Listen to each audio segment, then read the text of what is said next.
Capítulo 6. A terceira linguagem do amor: receber presentes. Estudei antropologia em Chicago. Devido às detalhadas etnografias, visitei pessoas fascinantes por todo o mundo. Estive na América Central, onde pesquisei as avançadas culturas dos maias e dos astecas. Cruzei o Pacífico e analisei as tribos da Melanésia e Polinésia.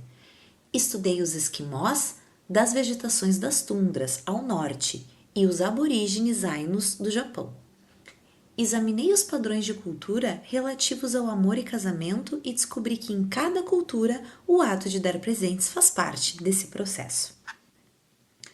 Os antropologistas em geral são apaixonados pelos padrões culturais que distinguem as culturas, e eu também o sou. Será que o ato de presentear é uma expressão fundamental de amor que transcende barreiras culturais? Será que a atitude de amor está sempre acompanhada do ato de conceder? Essas perguntas são acadêmicas e, de certa forma, até filosóficas, mas a resposta a elas é sim.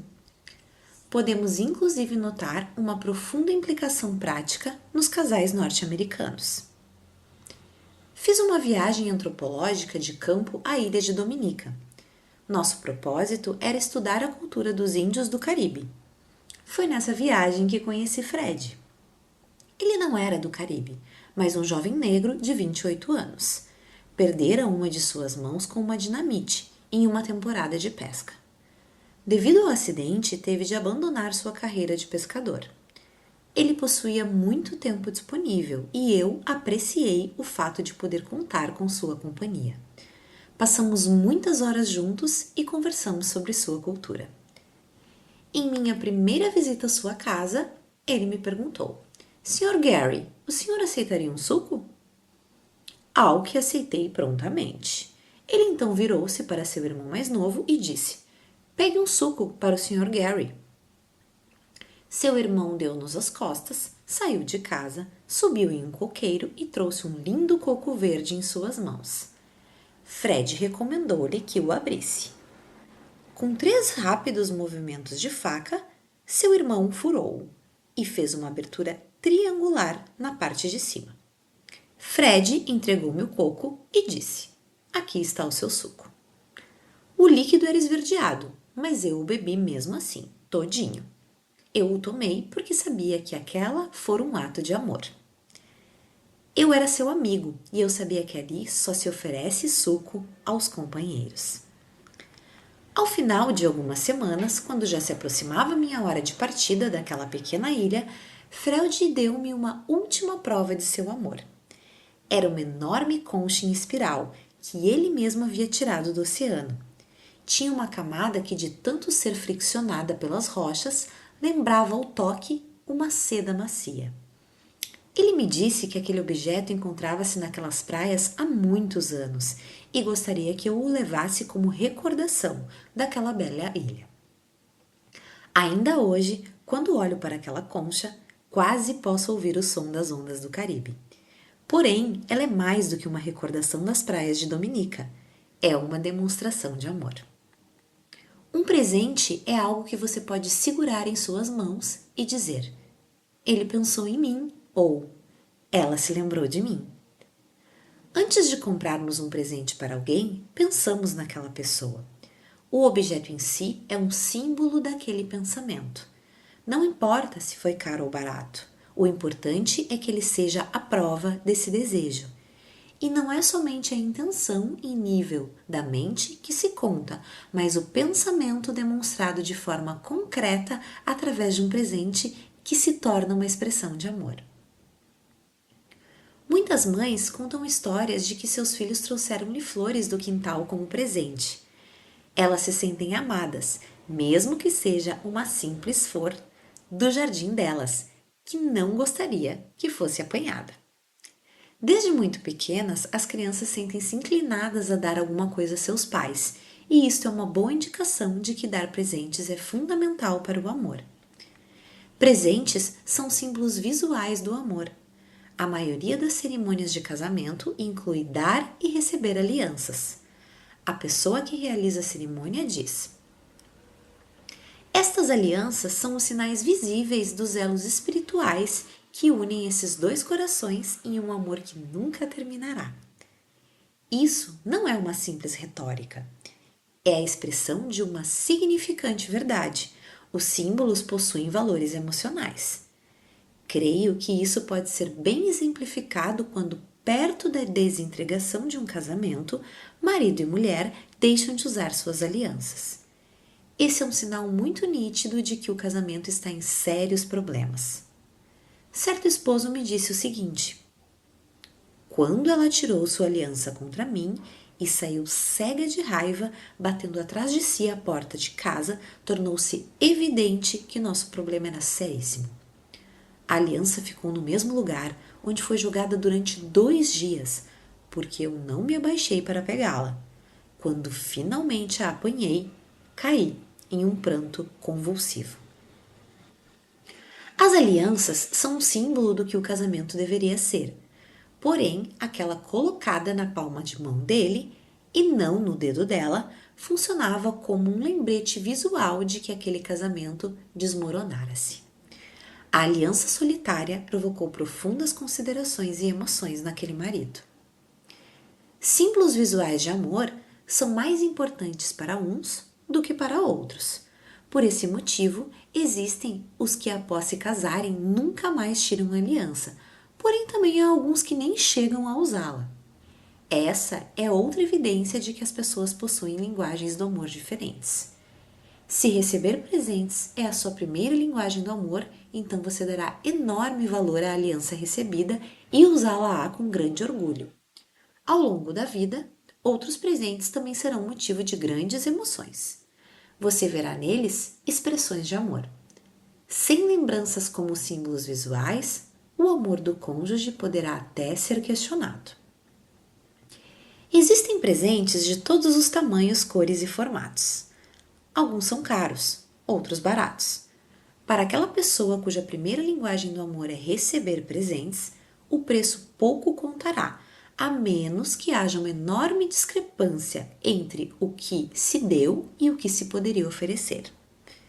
Se um marido milionário concede regularmente à sua esposa presentes de somente $1, ela poderá questionar se aquela é realmente uma expressão de amor.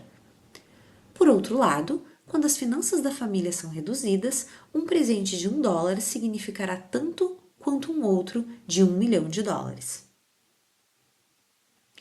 Se a primeira linguagem do amor de seu cônjuge for receber presentes, você pode se tornar expert nessa área. De fato, essa é uma das mais simples linguagens para se aprender. Presentes podem ser comprados, achados ou elaborados. O marido que para ao longo de uma estrada e apanha para sua esposa uma rosa silvestre, achou ali uma singela expressão de amor, a menos que ela seja alérgica a flores do campo. Para o esposo que pode pagar, há muitos cartões bonitos e tocantes, e não são tão caros assim. Para aqueles que não podem fazer essa despesa, eles mesmos podem ter aos seus e sem pagar nada. Pegue uma folha de papel, uma tesoura, recorte em forma de coração e escreva no meio a frase: "Eu amo você". Os presentes não precisam ser caros. Mas, como aquela pessoa que diz não saber dar presentes? Não sei dar presentes. Durante toda a minha infância e adolescência recebi poucos presentes. Não sei escolher o que oferecer às pessoas. Isso não é natural em mim. Parabéns! Você acabou de fazer a primeira grande descoberta no caminho para se tornar um grande amante. Você e seu cônjuge possuem diferentes linguagens do amor. Agora que já sabe disso, comece a busca para descobrir sua segunda linguagem do amor. Se a primeira linguagem do amor de seu cônjuge é receber presentes, você poderá se tornar expert no assunto. De fato, essa é uma das linguagens mais simples para se aprender. Por onde começar? Faça uma lista de todos os presentes que, na sua opinião, seu cônjuge gostaria de receber.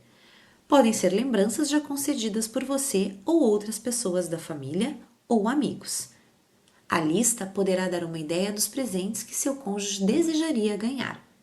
Se você tiver dificuldade em fazer uma seleção desses objetos, consulte outros membros da família. Neste meio tempo, chute, mas faça uma lista com presentes que estejam mais à mão e adquira-os para o seu cônjuge. Não espere por uma ocasião especial. Se receber presentes for a primeira linguagem de amor dele ou dela, praticamente tudo o que você lhe conceder será recebido como expressão de amor.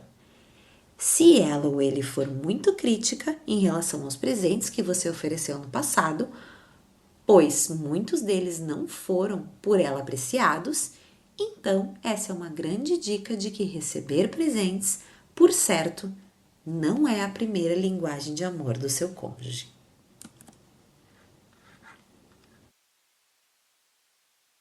Presentes versus dinheiro. Se você está para se tornar um presenteador eficaz, deve mudar sua atitude em relação ao dinheiro.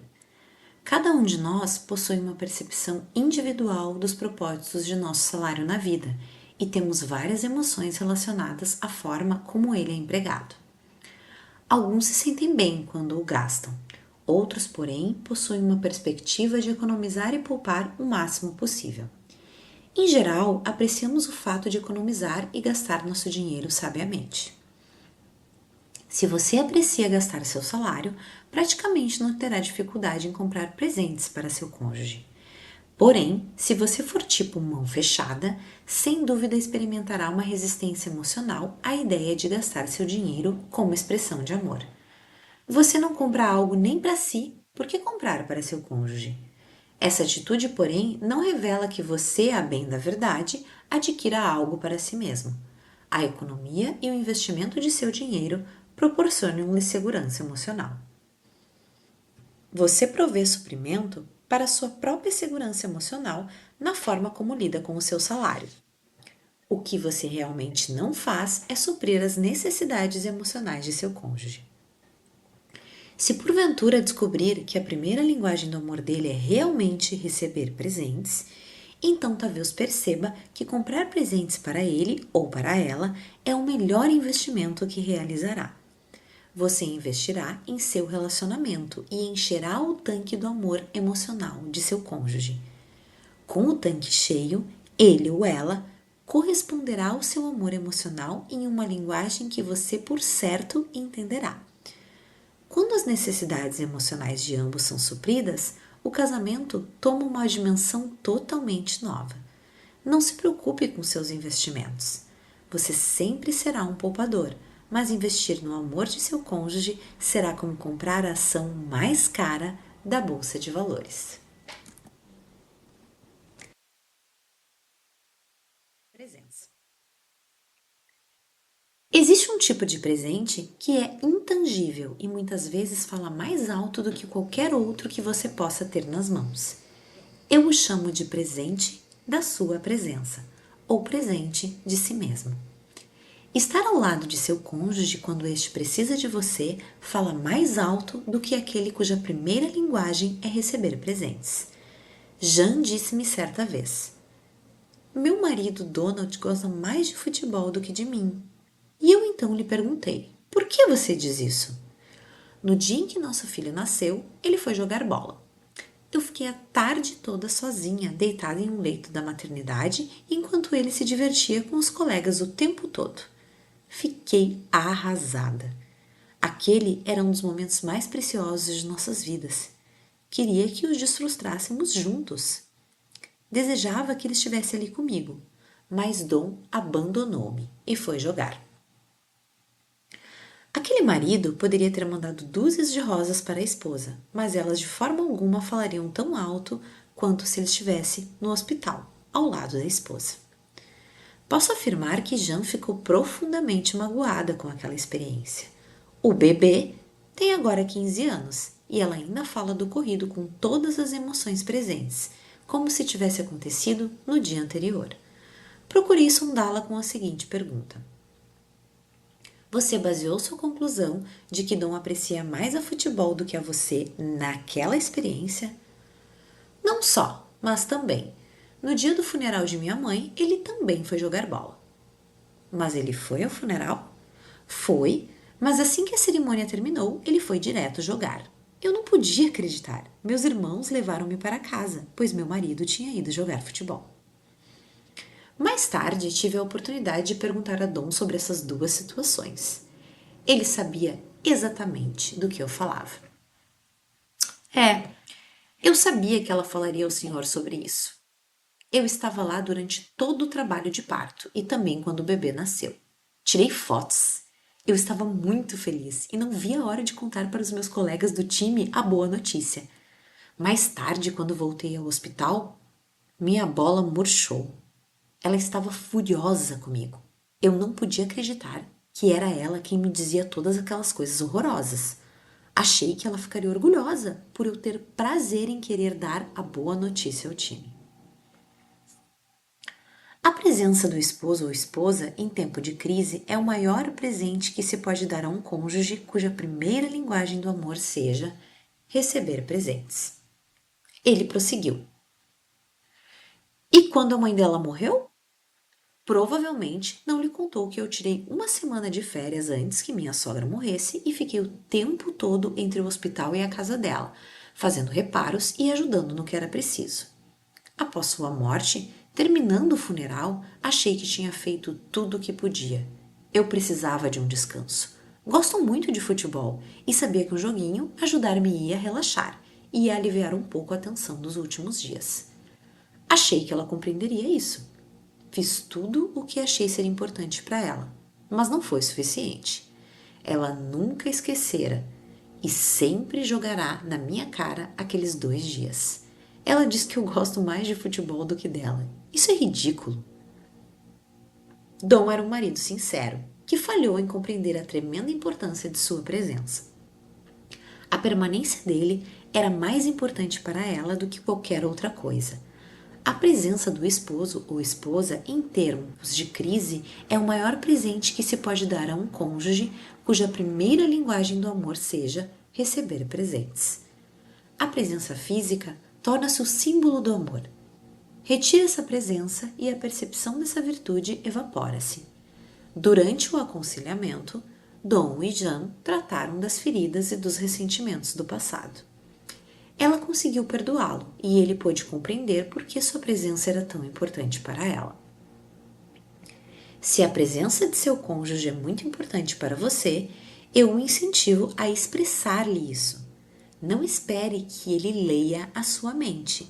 E se porventura ouvir a expressão "gostaria muito que você estivesse lá comigo amanhã, hoje à noite, esta tarde, etc., por favor, leve esse pedido a sério.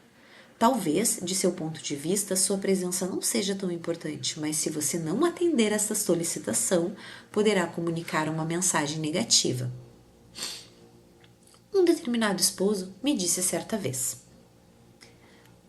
"Quando minha mãe morreu, o supervisor de minha esposa lhe disse que ela poderia se ausentar do emprego durante 2 horas e depois desse período deveria voltar ao trabalho. Ela então disse-lhe que seu esposo precisava do apoio dela, por isso não voltaria mais naquele dia. O supervisor então lhe disse: se você não voltar, poderá perder seu emprego." Minha esposa então replicou: "Meu esposo é mais importante do que meu trabalho." Ela passou aquele dia comigo. De alguma forma, naquela oportunidade, eu me senti mais amado por ela do que nunca antes. Jamais esqueci aquele seu ato. E sabe o que aconteceu? Ela não perdeu o emprego. Seu supervisor foi mandado embora e ela assumiu o posto que era dele. Aquela esposa falara a linguagem do amor de seu marido e ele jamais esqueceu disso.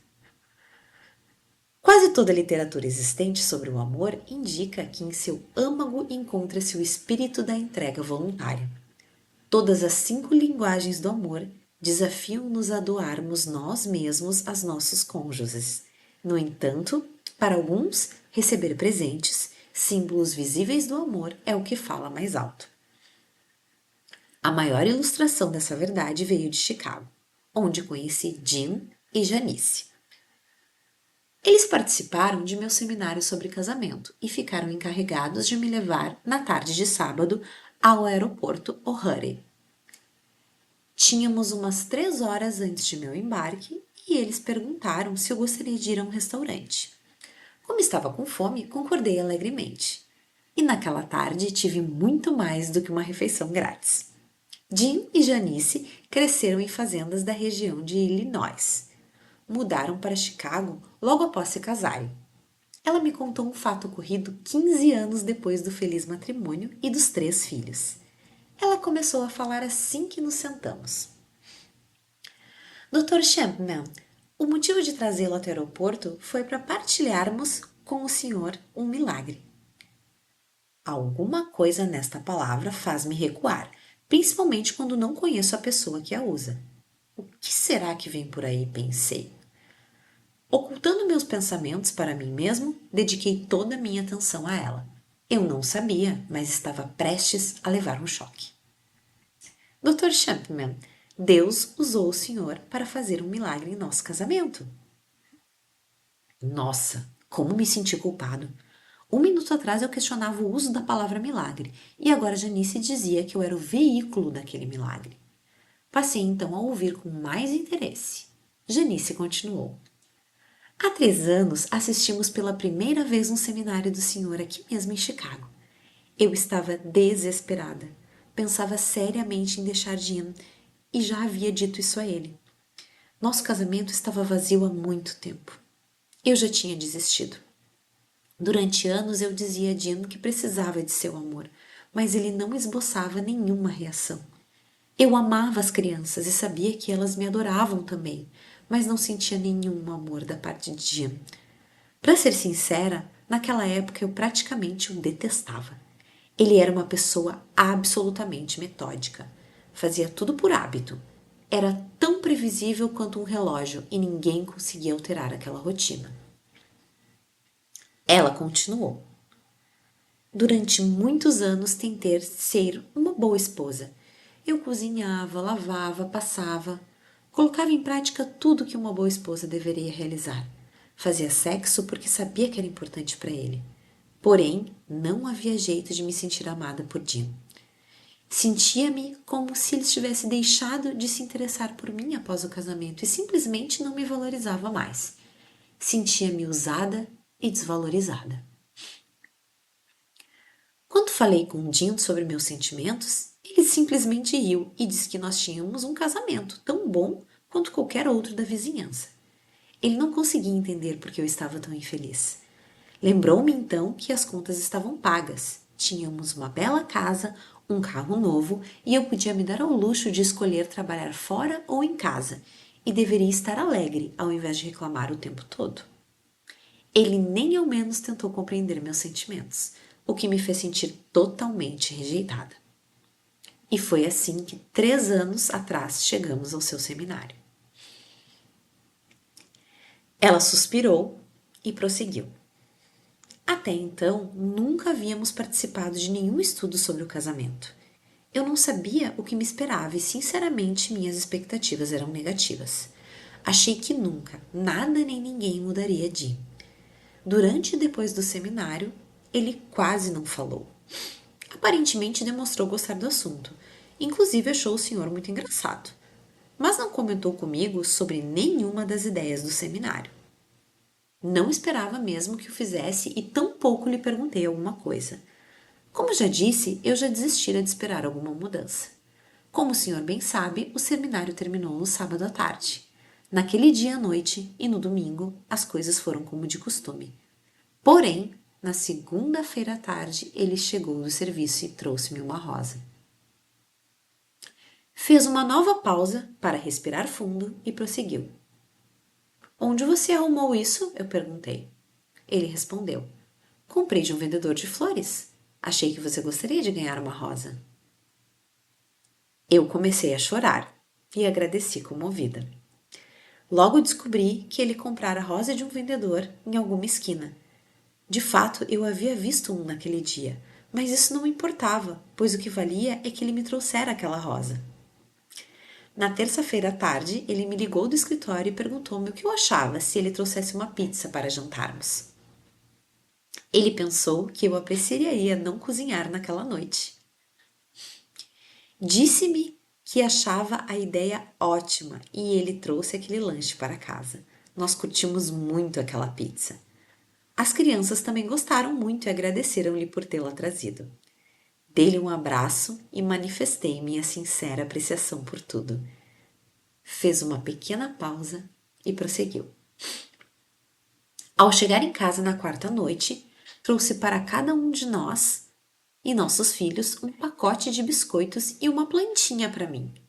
Disse que a Rosa logo morreria e achava que eu gostaria de algo que durasse mais tempo.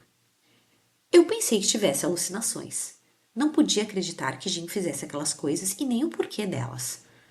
Na quinta-feira após o jantar, ele me deu um cartão onde escrevera que, apesar de não dizer seu amor por mim, gostaria que eu soubesse o quanto eu significava para ele.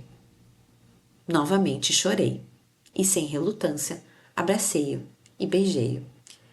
Nessa hora ele falou: por que não arrumamos uma babá para ficar em casa no sábado à noite e vamos nós dois jantar fora?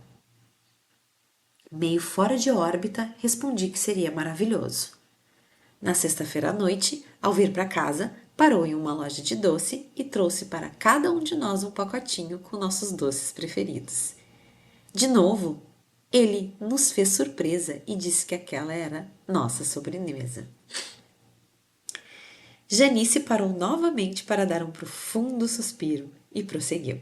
No sábado à noite eu estava em alfa. Não tinha ideia do que tinha acontecido a Jean, nem se aquilo duraria muito tempo. Só sabia que adorava cada minuto. Após nosso jantar naquele sábado, disse-lhe que não entendia aquela sua atitude e pedi que ele me contasse o que acontecera.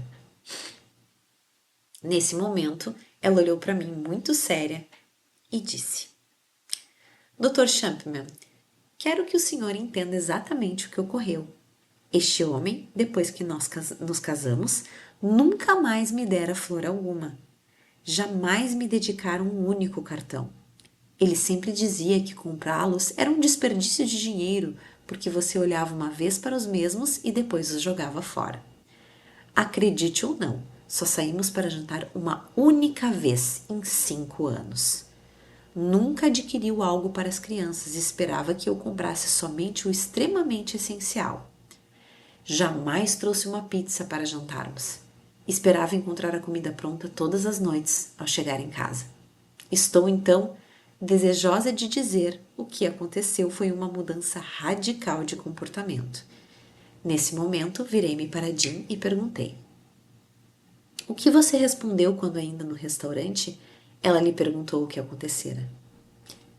Disse a ela que, ao ouvir seu seminário sobre as linguagens do amor, compreendi que a linguagem dela era o receber presentes.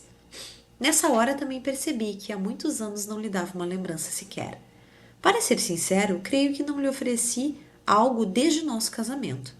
Lembro-me que quando namorávamos costumava lhe trazer flores e outros presentinhos, mas depois que nos casamos achei que não deveria mais arcar com essa despesa. Contei-lhe então que decidira dar-lhe durante uma semana um presente por dia e observaria se aquilo causaria alguma mudança nela. Tenho de admitir que presenciei uma enorme diferença em suas atitudes durante aquela semana. Fez uma pequena pausa e prosseguiu. Disse-lhe também que confirmava ser verdadeiras as palavras que o senhor dissera, e aprender a linguagem certa do amor era a chave para o cônjuge se sentisse amado. Pedi perdão por ter ficado tão endurecido todos aqueles anos, falhando tanto em suprir sua necessidade de sentir-se amada. Disse a ela que realmente a amava e apreciava todas as coisas que ela fazia por mim e pelas crianças. Disse-lhe também que, com a ajuda de Deus, iria me tornar um expert em presentear e iria me aprimorar nisso por toda a minha vida. Nessa hora, Janice me disse: mas, Jean, você não pode continuar a me comprar presente todos os dias pelos restos de nossas vidas. Não há orçamento que aguente isso. Eu lhe respondi: pode ser que não dê para comprar todos os dias, mas pelo menos uma vez por semana acho que sim. Isso soma 52 novos presentes por ano que você deixou de receber nos últimos 5 anos. E quem disse que terei que comprar todos eles? Posso muito bem fazer alguns. Posso utilizar a ideia do Dr. Champman de, na primavera, apanhar uma flor do nosso jardim. Janice então interrompeu. Dr. Champman, que eu me lembre, ele não falhou nenhuma semana, já há 3 anos. Ele é um novo homem. O senhor não acredita como somos felizes. Nossos próprios filhos têm nos chamados de pombinhos apaixonados. Meu tanque tem transbordado de tão cheio.